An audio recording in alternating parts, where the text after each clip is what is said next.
अस्सलाम वालेकुम नाज़रीन। मैं हूँ शाहज़ेब नवाज़ जवान और आप मेरा यूट्यूब चैनल देख रहे हैं। उम्मीद है कि आप सब खैरियत से होंगे, ठीक ठाक होंगे।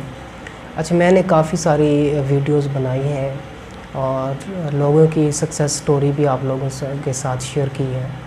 और अभी मैं ये सोच रहा था, बीइंग अ इकोनॉमिस्ट, मैं ये सोच रहा था कि जो हालात मुल्क के चल रहे हैं और इतनी महंगाई, इसके बाद कर्ज़ा और ये सारा कुछ, तो इसका जानकारी देने के लिए मैं ये वीडियो बना रहा हूँ। मैं ये बताऊँगा इस वीडियो में थोड़ी सी इन्फॉर्मेशन होनी चाहिए कि पहले क्या जो मुल्क था वो किस सिचुएशन पे था और अब किस पर है, और आने वाले वक्त में किस सिचुएशन पे होगा। तो खैर आगे तो बहुत ज़्यादा हालात अभी ख़राब लग रहे हैं, ठीक नहीं लग रहे, लेकिन अल्लाह बेहतर करेगा। और मैं अगर बात करूं कि इसका जो कर्ज़ है बैरूनी IMF का, वो पहले कितना था और अब कितना बड़ा है, ठीक है। देखें, हालात जो मज़ीद ख़राब हुए हैं वो इन 5-6 सालों में हुए हैं। इससे पहले तो कुछ हालात ठीक थे मुल्क के, लेकिन उस दौरान भी कर्ज़ा ज़्यादा था पाकिस्तान का। अगर मैं बात करूं 1999 की, 1999 की, जब मुशर्रफ का दौर था, तो उस वक्त जो कर्ज़ा था वो सिर्फ़ और सिर्फ 3.06 ट्रिलियन था, 3.06 ट्रिलियन रुपया था। और उसके बाद ये तकरीबन 24 साल बनते हैं 2022 तक।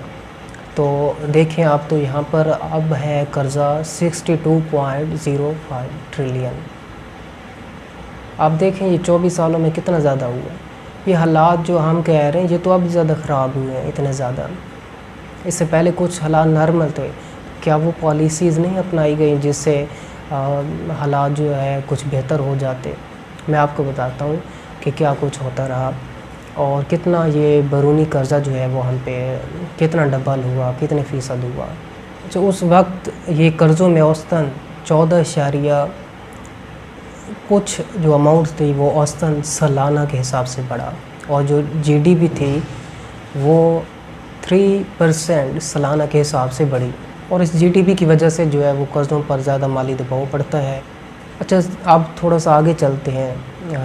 जो पाकिस्तान के इकनॉमिक क्राइसिस है, जब 2022 में वज़ीर आज़म शहबाज शरीफ थे और उनके शुरू इमरान खान, जो अप्रैल में उनको हटा दिया गया, और इसके बाद सबको पता है कि क्या हुआ। हालात मज़ीद ख़राब हुए, आज़ादी की तहरीक, हकीकी आज़ादी की तहरीक शुरू हो गई थी और हालात मज़ीद बिगड़ गए थे। अब बदकिस्मती हमारी ये है कि उस टाइम पे भी एक हुकूमत थी और वो नून लीग की थी, ठीक है। अब हुकूमत को ये चाहिए होता है कि जो भी हुकूमत आती है वो मंसूबा करती है, मंसूबे बनाती है इन्फ्लेशन से बचने, कर्ज़ा कम करने के लिए।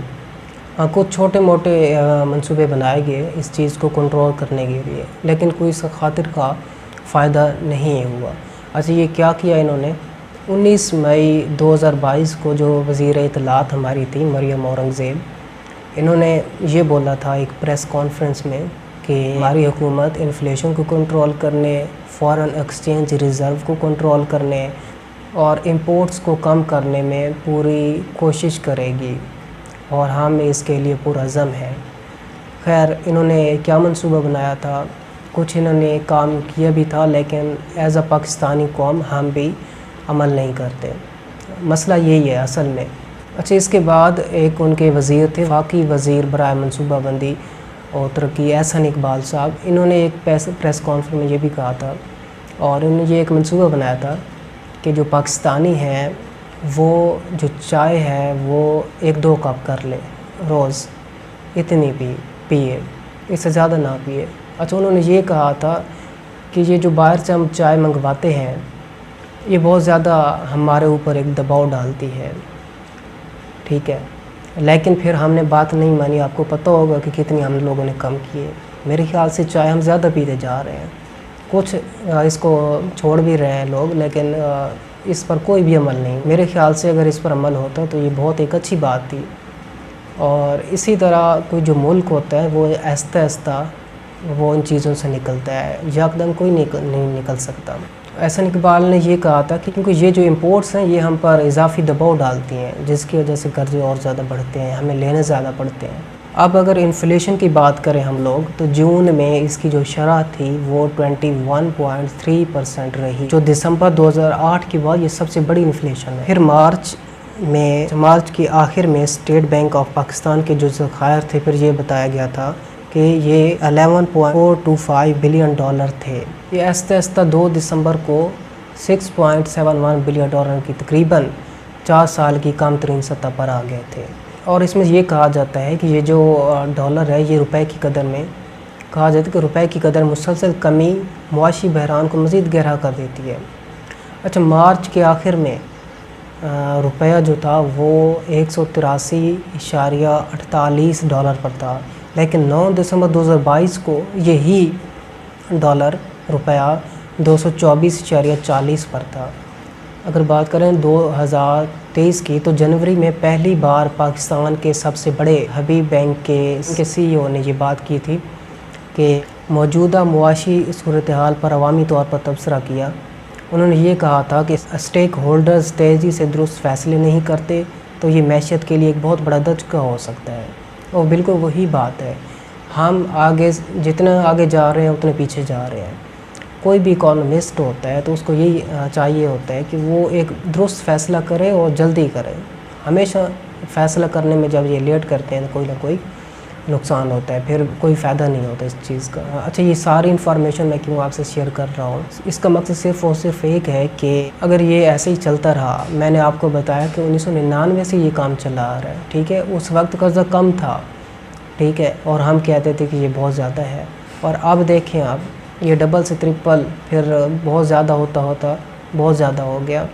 اور اس کو میں یہ سمجھتا ہوں کہ اس چیز کو کنٹرول کرنے کے لیے یہ کوئی چھوٹا موٹا منصوبہ نہیں چاہیے ہوگا، ہمیں بہت بڑے منصوبوں کی ضرورت ہوگی۔ جو اکانومسٹ ہیں ان کو بھی یہ چاہیے ہوگا کہ اپنی خدمات پیش لائیں، اور حکومت کو یہ چاہیے ہوگا کہ ایک بڑا منصوبہ بنائیں، اور اس منصوبے کو کامیاب کرنے کے لیے صرف اور صرف یہ نہیں ہوتا کہ ہم بنا دیتے ہیں اور حکم کر دیں کہ بھئی یہ آپ کام کریں، نہیں، اس پہ بہت زیادہ محنت چاہیے ہوتی ہے۔